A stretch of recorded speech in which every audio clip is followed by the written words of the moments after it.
Good evening. It is February 10th, 2014. I'm going to start this video out a little bit different, and we're going to just cover a few tips.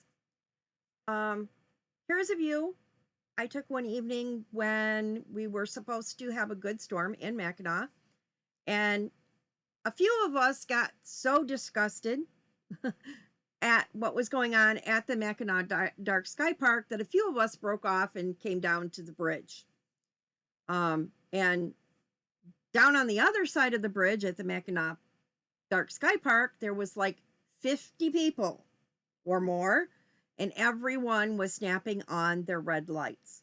And every single picture I took in the hour and a half I was standing there had somebody's red light in it. And I couldn't fix that because here I had red lake,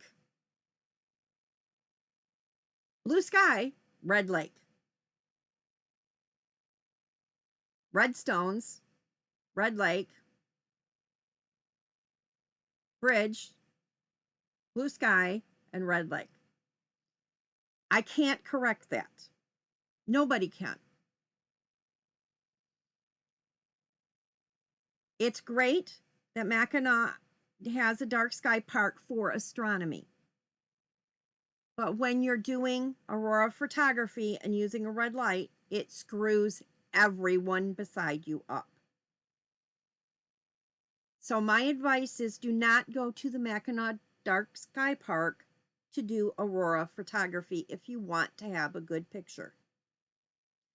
First, every tourist thought the same thought you just thought, and they all went to the Mackinac Dark Sky Park. And last cycle, at the end of the cycle, they were shutting that Dark Sky Park down every single event because it was getting overrun and they couldn't handle it. So, spread out. We are having a magnetic reversal on Earth. Our magnetosphere is very weak and it's allowing more particles into our atmosphere. So where a KP7 used to be seen at the bottom of Michigan, it's being seen, in Iowa, Des Moines, Iowa, and it's being seen at the, middle to the bottom of Indiana and Ohio now. Or maybe even down in the right conditions, all the way down into Texas and Florida. So don't think you have to run all the way north to see what you want to see in a good sized storm. So you've got to first start looking at that KP value and going, oh, it's predicted to be, okay, maybe I don't need to run that far north. Next, you need to look at the storms. Now, NOAA and NASA are good, but they're not perfect. They're making guesstimates for infrastructure, not for us aurora hunter. They're guessing for infrastructure. They have to make the best guess they can on whether the auroras and the radiation will damage infrastructure. So they're going to be conservative and they're going to try and be as right and accurate for that. Not necessarily aurora hunting. So they're right for aurora hunting maybe 60% of the time. But there's always that other 40% that they're over or under or before or after when they're supposed to hit. It's not a guarantee. That's when you have to start watching your LASCO feed. You have to watch your SDO feed.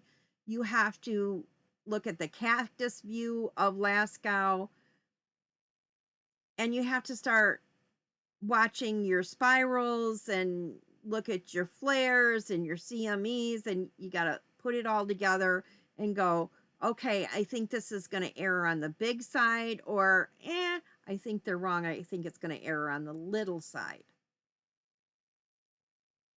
to determine whether you want to go further north or whether you're safe to stay where you are. That's what you got to start looking at and figure it out. So you really got to start digging into the science of everything if you want to really know. But if you hear a prediction, say in March, of a KP7, you do not have to run all the way north in Michigan or Wisconsin to see the auroras. You just simply need to get to a dark lake shore or a dark park in the middle of Michigan that does not have a lot of light pollution ahead of it. You will see auroras. Now, my advice is to get on the state of Michigan and find their dark sky mentions. There are several dark sky pictures or state dark sky parks around Michigan that are good locations to see dark skies. There are all sorts of lake shores around Michigan that are good locations. There are some lighthouses that are west or north facing areas that have good dark sky areas. I know Manistee has some areas that are good for seeing auroras that are good locations, that are public locations. You do not have to go to Mackinac. And the key here is not to go to the farthest north location. It's to go to the best location that's closest to you so you don't waste your money. Next thing we're going to talk about is lights. Go to the dollar store, buy a small pen light. It has a very narrow spread, but it's bright enough if you aim it at the ground when you're by other photographers, unless you're walking on rocky soil, you should be able to see to walk, and that won't bother their photography. It also is great because it doesn't have a wide spread and it's dim enough that you can look at your camera. But I highly recommend getting to know your camera by feel. Know by touch what buttons turn on your LCD screens and what they do. Because you shouldn't need a flashlight, because if you know what button does what, it lights up your LCD screen. And as long as you know those buttons, you can see what you're doing just by touch. So you shouldn't need a flashlight to turn on your LCD screen. I realize cell phones are different and you will have light with your cell phones, but that's not as distracting as a flashlight. Turn your cell phone screens down a little dimmer at night though, please, so they're not on super bright, because you don't need it super bright at night.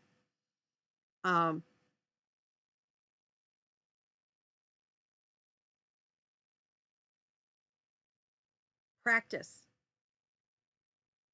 Our brains get distracted. Our conscious brains get distracted and overexcited when we have a big storm. You need muscle memory. Particularly if you're using a camera, you need your muscle memory. Get out there and shoot a Mackinac Bridge. Get out there and shoot a street light or a business or a church or a lighthouse or something at night this month. 4 or 5 times. So you have your routine down in your muscle memory so that it takes over the routine when your brain is overexcited and your unconscious takes over to do the things you normally do. Otherwise, you're going to make a major mistake and really regret it when the big storm hits. So get out there and practice right now. Everybody needs to be practicing. Okay, so this is kind of what you're going to be up against when you get out here in a big storm. You're going to have people standing here shoulder to shoulder, and what you do is going to affect every other person right next to you. We're out here to be caring, to be kind, and considerate of others. It is not me, me, me, me, me. It is team. We work in teams. We are a group. We care about each other. If someone next to you is struggling and you can help them, help them. If somebody doesn't have a camera and they really want to know what you're doing, stop and explain it to them. Be caring, kind, and considerate out there. That is the spirit of what we are That's a spirit of what we do that makes it so wonderful. And the people that you meet along the way will enrich your life in ways you can't even imagine. They make life special. And that's the beauty of aurora hunting. It's not just the amazing lights, it's the people that you meet along the way that make it so amazing. So, really think about everything I'm saying and put it into what you're doing. All right, we're going to get out of here. We're going to come in here. We've had a lot of flaring going on. I have posted some videos with varying opinions other than my own. And it is always good to consider other people's opinions and to hear varying views of what's going on. Like anything, you can agree or not agree, but it's always good to hear different ideas.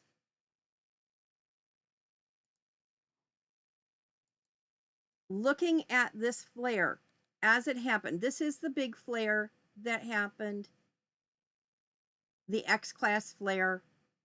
And as you can see, it has a sideways component to this. And I do think this is a start of a filament that's connected down into here. If I play that again, you can see how this moves in conjunction with this. So I think this loop is just so huge that it isn't visible, but it moves in conjunction with everything else. So let's go over here. We're going to back this up. Again, Earth is over here. So whatever comes off this side in the red is going to hit us. LASCO, whatever comes all the way around is going to hit us. And as you can see, I'm going to stop it right there. As you can see, we have a component that came out straight out, but then it's coming out a little bit above us and a lot below us.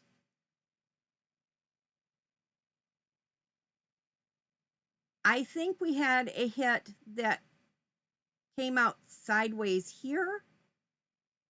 That was a flare that came down, and I just think we have multiple flares going on. There was one here, one that went down in a way, one that came off from here. I think we're getting multiple things right there all at the same time. So let's jump over here. Now, this is the one that took off this afternoon or this morning that was so huge. I'm going to replay that one. You can see it grow, grow, grow, grow, grow, grow. Where it goes, whop! That's moving at about 1,900 miles an hour or kilometers per second. And you can see here it continues to spew stuff out, and then it kind of reconnects down, and you can see those loops reforming here. And there was the magnetic reconnection. Let's go over here, and here it is. We have a small CME. Okay, this is what I want. I'm going to do this really slow-mo.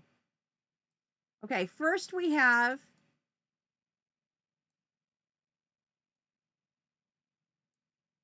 you can start to see something from 76 coming down this way, which means it's probably coming out and down at a very shallow trajectory. Now, I want you to think about having a diagram of the Earth and the sun at a sideways projector perspective, and you're drawing a line at how that solar storm is moving outwards, that CME is moving outwards, and then you're going to grow a widening cone as how that plasma is going to spread as it moves outward. Okay, does that kind of make sense? So you take a lot, okay, that storm is boop, coming out from that sunspot like this, and it's going to widen out in a cone. And you're going to look at it, and how likely is it going to hit Earth? Is it going to have is it moving at a shallow angle toward Earth, or is it moving down in a way at a steep angle? And I think this is going to be a more shallow angle. And then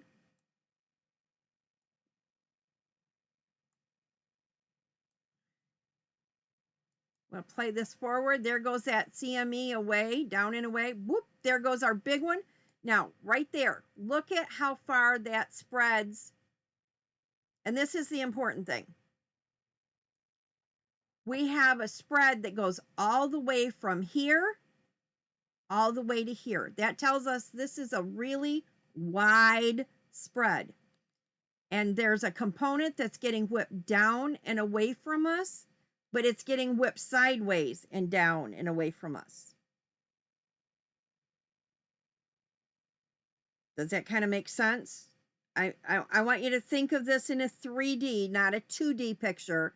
So it's not a horizontal pencil. It's a ball. So it's kind of whipping sideways. The ball is kind of getting whipped a little bit sideways and down. So I think this one will have a component that hits us. And then it's followed by a C-class flare or M-class flare from 76. Here is our big 76 sunspot. It is at a 99% chance of continuing to flare. It has gained 9 sunspots since yesterday. It's at a 20% growth cycle, and it was at a dead stop last night. It has produced, let's see, 4, 6, 8 CMEs of a C-class today and an M-class flare since midnight UTC time. So that's quite a lot of flaring today, and that's not CMEs, that's just flares. It's also produced a steady stream of CMEs today. We have 2 new beta classes that are right here. 83 and 82 are new and developing. 84 is new and developing. So we're going to run through this. 71 is now developing and starting to morph. It is growing, and it is up 1 sunspot, and it is up a positive spot that is starting to wrap around the negative core that's there. And that is more than likely going to start producing some flaring. 74 is starting to fall apart because the energy is being drawn to the south. Again, here's our big 76, and it is morphing in size and shape. 79 is riding right behind 76. It has a negative core, but I think you're going to see that the positive parts of 76 are starting to come back here, wrap around this negative core of 979, and I think eventually will engulf it and pull it into 76. 80 has been producing some flaring yesterday, and it gave us several flares off here yesterday. It is an alpha class. 81 is down here. It is gaining in size, so it is growing. Hasn't done anything today, but it is growing. 82. Remember I said we have 2 beta classes. This is one of them. It has produced a C-class flare today, quite a large C-class flare. And you can see it's very interwoven around these negative and positive areas are very tightly wrapped.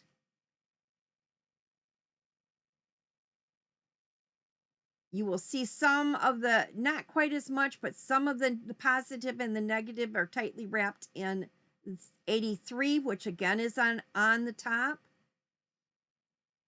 and capable of producing a flare. And then our last sunspot that is just developing, it is an alpha class, but it is what produced the big flare yesterday. And it is got a real good core with a positive and negatively wrapped right around the positive is wrapped right around that negative core quite tightly. So you've got a real good negative, deep negative core with positive polarity wrapping around it. That's what produced that big flare yesterday. Now, we had, starting out with a small CME yesterday at about 1900 miles an hour going straight up. That may have been from 82.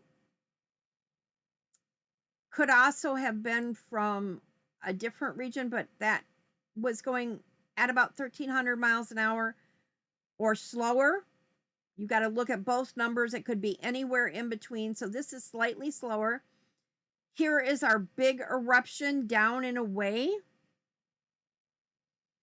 And it is super dense. And you can see they have this listed as a 3/4 halo. I do think this is the X class. I do think that this is going to give us a tickle because there was a sideways trajectory to this.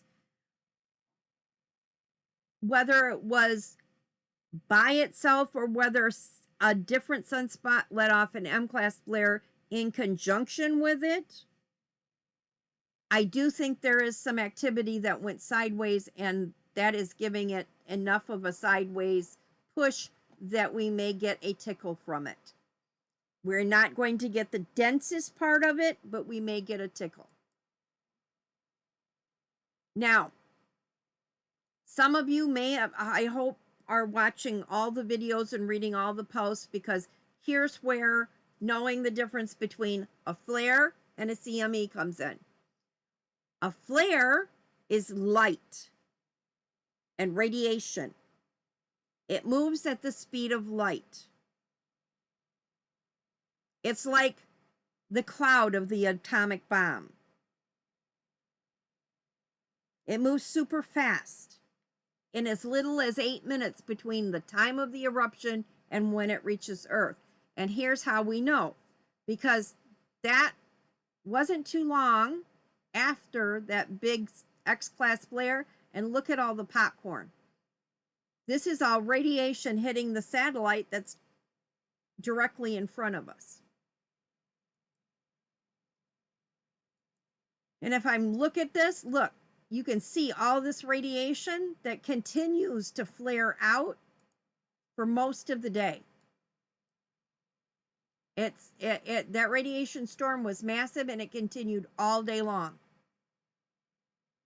Now, this is where we start to see that big eruption.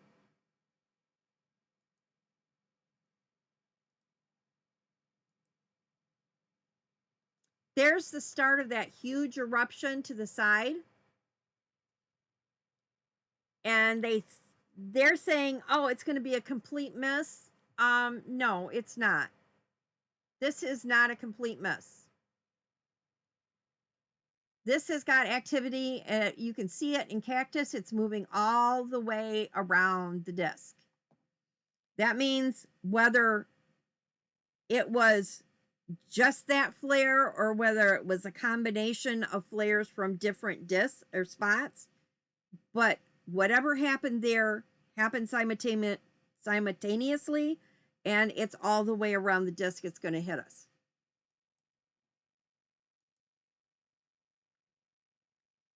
Here's the second flare that is coming from, this is probably the M class that is moving from 76. Now this one, they're calling a 3/4 halo hit, and they are thinking it's going to hit us, because look at this. You can see in the cactus view, it's moving all the way around us. And this is moving, if this is coming from 76, which is here. So that's moving at a downward trajectory, but here's again where you have to take that pencil, tip to a sideways view between the sun and Earth, draw a line, and decide whether that's going faster outwards or faster downwards. And look at and draw a line, a pencil line out, and see how it spreads. I'm going to guess that this is probably moving enough it's going to tickle us. But even there, Even here, you can still see we're getting solid radiation storms right through, and just now it's starting to calm down this afternoon. So we are going to get something. We're predicted to get it about the 23rd or the 13th, excuse me.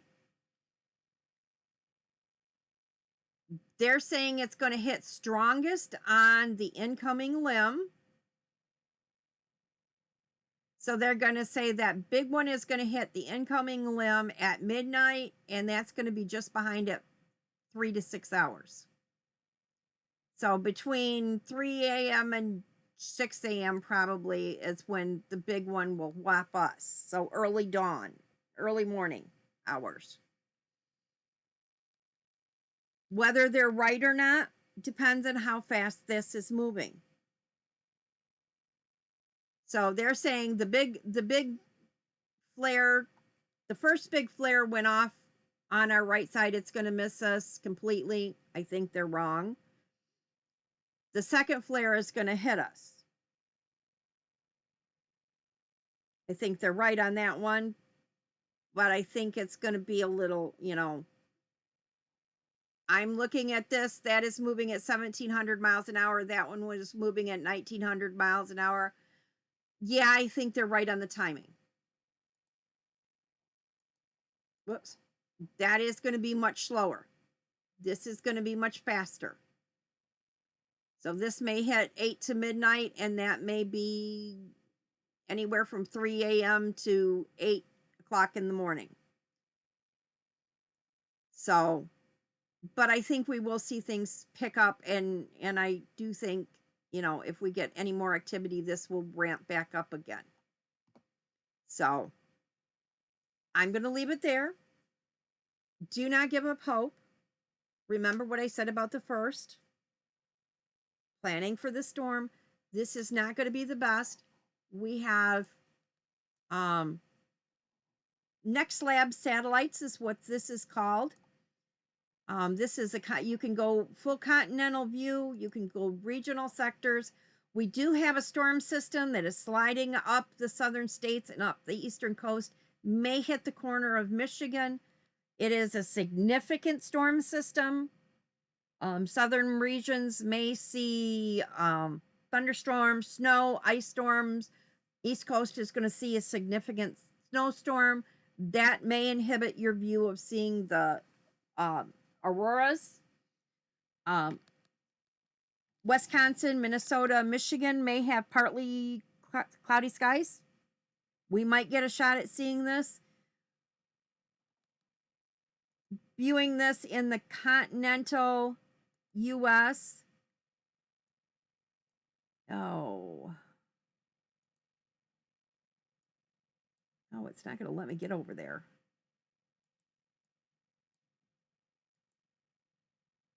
Yeah, we have some storm systems moving in, but it looks like we got some clearing coming in behind this storm system here. So we may see some clearing. Maybe March will be a little bit clearer. We can only hope. Depends on how these systems suck into our weather patterns here. I know California is hoping we don't get any more rain. They're about sick of it.